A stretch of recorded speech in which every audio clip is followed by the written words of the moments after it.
Hi, welcome back to Shawnee Hill's Workshop. Well, today we are back in the wood shop. It is rainy outside, cold, and so what better time than to come into a nice warm wood shop. Well, if you've been following along with the channel, you know recently I've got the F250 and I put the Weather Guard toolbox in the back, and then I've been going out and doing a lot of urban logging and getting ready for the sawmill. Well, as much as I have tried, I am struggling keeping the toolbox organized. You know, constantly grabbing things in and out, and you know, nothing really having defined spots and a lot of loose things. It's just I'm struggling with it. And so I've had in my mind to make a divider inside my toolbox for all my different things. And I was just going to go get some 3/4 inch plywood, cut it up into some little strips and screw in, and just make little dividers. And then I started thinking, you know, I've got a bunch of sapwood from leftover walnut, basically just the scraps from the sawmill that cut all this walnut that's just been sitting there. And, you know, what better to do with it than to make a box for all of my chainsaw oriented stuff. And this serves two purposes. One, it solves my problem of my organization. I'll be able to get my chainsaws, all the gear that goes with it, all in a divided box. But also, it gives me some practice on some joinery. Now, I haven't cut any hand-cut dovetails in about 2 years. I don't think I did really any woodworking last winter. And what little I did do was no, hand joinery. And I need to finish up the media center that I've been working on that's going to require a lot of compound hand-cut dovetails. And so I need to get back into practice with them. And so this project is a perfect way to use up some wood that probably wouldn't get used otherwise, solves a problem that I've got, and gets me some practice for an upcoming project. So last night, I picked out all the wood and ran it through the joiner and the planer and got it ready, let it rest overnight. And then today I came in and I've glued up the panels and I've just finished cleaning them up, and I'm going to get ready to cut them to length and width. At that point, we can start laying out our dovetails and getting those cut. Man, it feels good to be back in the wood shop. I've also realized, though, now that I'm back in the wood shop the last 2 days, and how much disarray my wood shop is in, and that I've got to get this remodel finished so I can, be organized and more properly use my space. So I guess we'll be working on that a lot this winter as well. Well, I'm going to cut these to length, and we'll get ready to start cutting some dovetails. So I've got all the pieces ripped to width, cut to length, and right now I've just got them clamped together. And it's about 1.5 inches wider than it will be when it's finished, because the dovetails will be through. And it's also, the tools are about 1 inch lower than they will be because there'll be a floor in it. Just kind of getting some, layout ideas, making sure everything's going to fit before I commit. I'm building this box with a lid, and I'm wanting to have a sliding tray to hold things like chains, wedges, files, things of that nature. And I'm going to build it as one box and then cut the top off. I've just got to see if I've got enough material to make a lid as well, but we're not going to focus on that today. Right now we're going to just focus on laying out and cutting the dovetails.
That's not the best job I've ever done, but since I haven't done a hand cut dovetail in a few years, I'm actually pretty happy.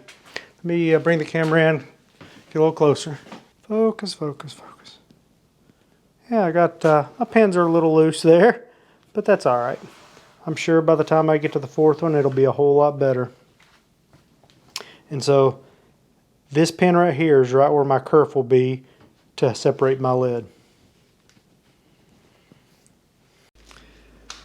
So I got two sides dovetailed. There's the second side I just finished up. This kind of gives you an idea of what the size of the box is going to be.